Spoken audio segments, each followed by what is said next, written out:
Hello, adult Sunday school leader. My wife and I are visiting our daughter and her family in Clemson, South Carolina. And the house next door to them right now is having some construction done, so you may hear some machinery in the background, so my apologies about that. Well, something I like to do maybe a couple of times a year is to go around the room and tell people to state their first name and then something about themselves. Okay, now that something has to be a simple fact about themselves that doesn't expose them too much. Nothing that they're going to say that would embarrass them. And some of the things I've tried include this. Tell me your first name and the first car that you owned, or what city you were born in, or your favorite dessert, or where you lived when you were in second grade. Those kind of things. Now, I don't assume everyone graduated from high school, so I never say, tell me where you were when you graduated high school. Okay, so that's why I do second grade. Well, you don't want to ask for a favorite Bible verse either. You know, some may not be biblically literate enough to quote a verse. Also, not everyone follows sports, so if you ask, what's your favorite sports team, you need to give an out. And if you don't have any, just say none. Okay. Well, this exercise accomplishes a couple of things. First, it gets everybody talking. Okay, I've not found anybody that was too shy to say their name and a favorite dessert. Okay, notice I said, tell me your first name and whatever. Okay, so they're not telling the class, but they're telling me, and they're telling an individual, and that's just a mental thing I think that really helps. Well, let's not do anything that keeps a shy person from coming back to Sunday school. Another thing is that it gives a chance for everyone to hear everyone else's name. I've had this happen a couple of times where we'll have a guest in class whom I will introduce, and maybe a few weeks later, they've been to class for 2 or 3 weeks, and someone will come up to me in a hushed voice and say, what's the name of that lady sitting over there? Of course, I would prefer them to go up and introduce themselves and ask their name, but not everybody's like that. So this exercise helps everyone learn names as well. And third, it just helps us to get to know everybody a little bit better, even if we're just sharing a little tidbit about maybe our likes or dislikes. Well, this week I'll probably do that, and since we're headed into the holiday season, I'll ask for their favorite holiday movie. Okay, this will be a good week to do this since we're looking at different kinds of favorites this week. So we're continuing in the unit called Negotiating Family Conflict. This is lesson 3 on Isaac and Rebekah, family favorites. The focal passage is out of Genesis 25 and 27. And the point is, love should be without favoritism within the family. Well, like I said, I'm in Clemson, South Carolina this week. My son-in-law and I got to go to a Clemson home game last Saturday. It's my first Division I football game in a few decades. For those of you who have been watching for a while, you know that I usually try to include my grandson somehow in my video whenever we visit or they visit us. And I usually do this during the introduction to the lesson. But this time I thought I would try something a little different. Since this week's lesson is about 2 brothers and favoritism in a family, I thought I'd get their take on it. So let's watch this. So this is my older grandson, Henry James Pyle, and he has no idea what I'm getting ready to ask him. That's what's going to make it so good. Okay, so Henry, you know the Bible story about Jacob and Esau. Yes. And they were twins, Yes. right? Okay. And you remember who was older? Esau. Esau was older, that's right. And so Jacob was just a little bit younger. Yeah. I mean, just because they were twins, right? Mm-hmm. All right, so do you remember one parent loved the other one more than the other? Do you remember that? Yeah, both parents loved one more than the other. Okay, do you remember who loved Esau more?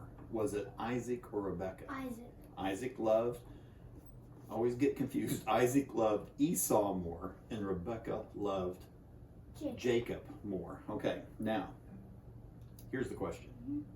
Because that's this week's Sunday school lesson. And it's on family favorites. So let's say you're the older, so you're like Esau, in a way, just in age. So let's say that your dad favored you more and loved you more and your mother loved and favored Henry more, how would that make you feel? Charlie. What did I say? Henry. Henry? Oh, I can't even get my own grandkids' names right.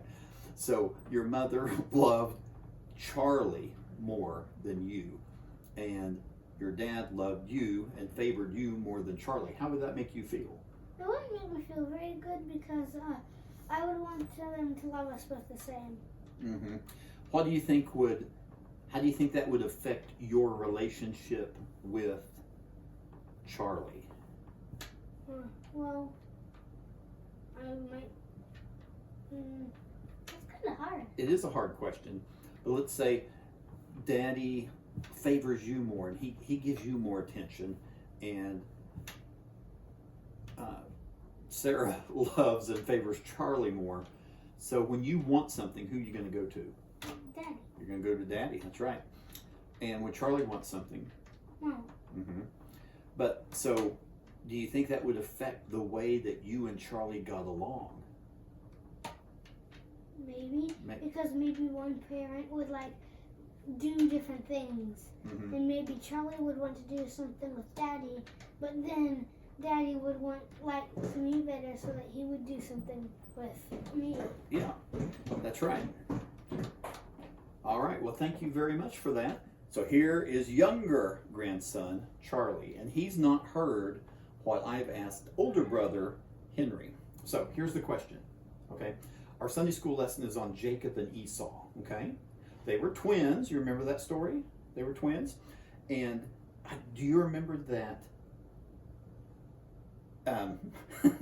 Isaac loved and favored Esau more, and Rebekah, their mother, loved and favored Jacob more? Do you remember that? Kind of remember that? How would it make you feel if your daddy loved and did more things with Henry than you? Bad. It'd make you feel bad? Why is that? Because Henry gets to do more stuff. Because Henry gets to do more stuff. What about if your mother loved you more than Henry? How would that make you feel?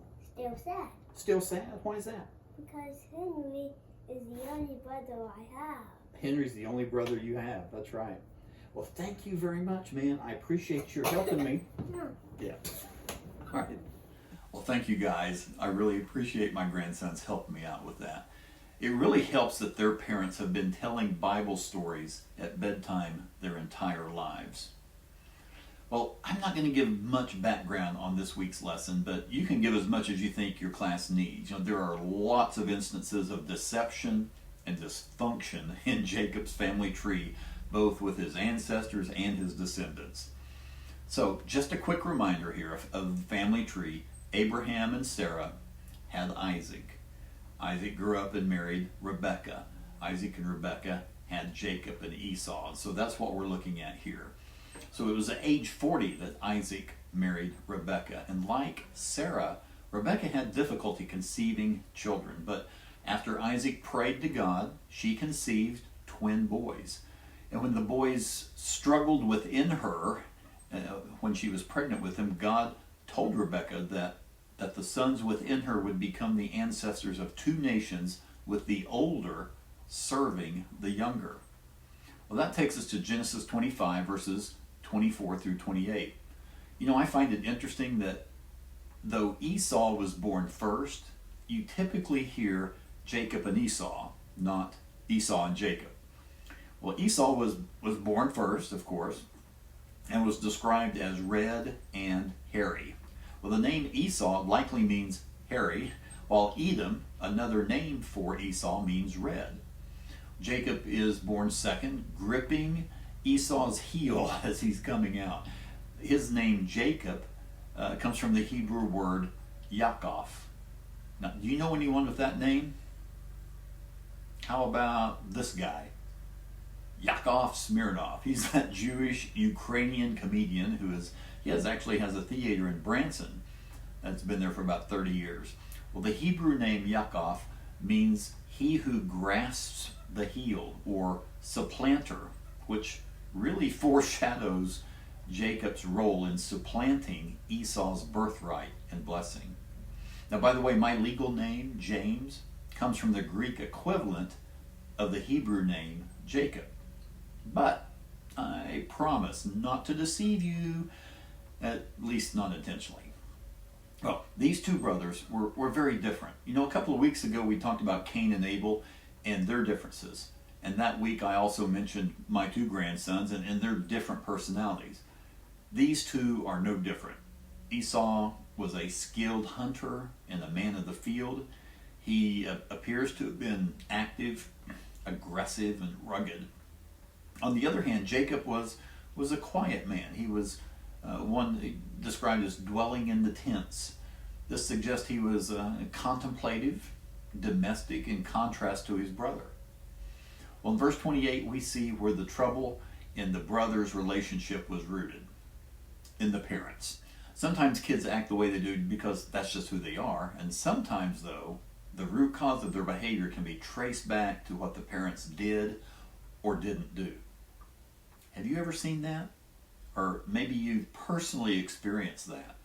You know, we often think of abuse when a parent did something to a child, but also when what a parent doesn't do can be damaging as well. Like when a parent didn't discipline or didn't show love, those kind of things. Well, speaking of love, most translations say that Isaac loved Esau, but Rebekah loved Jacob. Now, we should not take this to mean that Esau hated Jacob or Rebekah hated Esau, but that each parent favored one child over the other. But why did each have their favorite? Well, even though Esau was older by only a few minutes, he was still the older son, and as such was entitled to a double portion of the inheritance, also known as his birthright. The father traditionally blessed the older son. Now, I'll talk about that in a little more detail in just a minute. Now, Jacob, by contrast, he was the homebody, right? He preferred staying around tents and probably being more with mother. And the question I have that I really don't have an answer to is this. Since the Lord told Rebekah during her pregnancy that the older son would serve the younger, did this influence her to prefer Jacob, the younger, over Esau, the older? I don't know. But let's see how that favoritism plays out as we continue in Genesis 27, verses 5 through 13. Rebekah, she listened to Isaac's conversation with Esau. She overheard that. Okay? And knowing Isaac's intention to bless Esau, she immediately took action to ensure that Jacob, the younger one, the one she favored, that he received the blessing instead of his brother. Now, Rebekah instructed Jacob to bring her a couple of goats, and she would cook a great meal for Isaac, the dad. She was either going to fix a huge meal, or these were pretty scrawny goats because it was going to take 2 goats to make this meal. This deception highlights Rebekah's her cunning nature and her favoritism that she showed toward Jacob. In her mind, could she be justifying what God said in Genesis 25:23, where she said that the older would serve the younger, or God said that? Or was she assuring that Jacob would come out on top? I don't know. Well, as a side note, you might want to explore the significance of a father's blessing, because in the Old Testament, a father's blessing held deep spiritual, cultural, and family significance. It wasn't merely a formality, but it was a meaningful act. The father's blessing was seen as a channel through which God's favor and promise were transferred from one generation to the next. The father, as the spiritual leader of the family, he had the authority to speak God's will into the lives of his children. This blessing often contained prophetic elements that shaped the future of the family line. The father's blessing was also associated with the passing on of inheritance and leadership responsibilities within the family. Usually, the firstborn son would receive like a double portion of the inheritance, as I mentioned earlier, as well as the role of leader within the family or the tribe. This was known as the birthright. And once a blessing was given, it was irrevocable. It was sacred. The weight of the father's words was so profound that even if given an error, as we'll see in the case of our twins, the blessing stood. This reflected the understanding that blessings were not merely human declarations, but were considered divine pronouncements with lasting consequences. Well, let's look on in Genesis 27, verses 11 through 13. Jacob expressed concern about this plan and the potential backfire about fooling his dad. He knew that Esau was hairy and that if Isaac touched him, he might actually curse Jacob and not bless him. Jacob was scared of being caught, but he did not come out and reject the plan, which indicated his desire for the blessing despite the moral cost. Here we see Jacob as cautious and calculative, which contrasts with Esau's straightforward, impulsive character. But Rebekah said she would take the curse if their scheme was uncovered. She showed her determination to secure that blessing for Jacob, even at her own risk. This showed her strong-willed nature and her willingness to manipulate circumstances to fulfill what she believed to be Jacob's destiny. Although Jacob was following his mother's instruction, he was aware that tricking his father could lead to negative consequences, possibly even a curse. You see, deception, even when it appears to achieve a desired outcome, often leads to unintended and long-term negative consequences. In Jacob's case, his actions caused deep family conflict and eventually forced him to flee Esau's anger. Deception can damage trust in relationships, creating this cycle of trouble for all involved. In this lesson, we get a glimpse of the conflict between these twins. The conflict stemmed from their different personalities and their parents' favoritism. Now, a quick point of this lesson, don't show favoritism, okay? That should be a no-brainer. All right, and that's what James chapter 2, verses 1 through 4 tells us to do in church. Don't show favoritism. But here, I'm going to encourage you also as a Sunday school leader not to show favoritism in your class. You know, it's really easy to cater to those who love to talk in class, who participate all the time. But let's not overlook those quiet ones, right? Individual conversations before and after class, as well as notes of appreciation, that goes a long way with the more reserved people that are in your group. Well, next week, we're going to hear some more about the story of the twins. We're going to be continuing in Genesis chapter 27 and 33, looking at Jacob and Esau, family rivalry, which, of course, by the way, was a byproduct of this week's lesson on family favorites. Thank you guys so much for watching. Don't forget to pray for and with your class.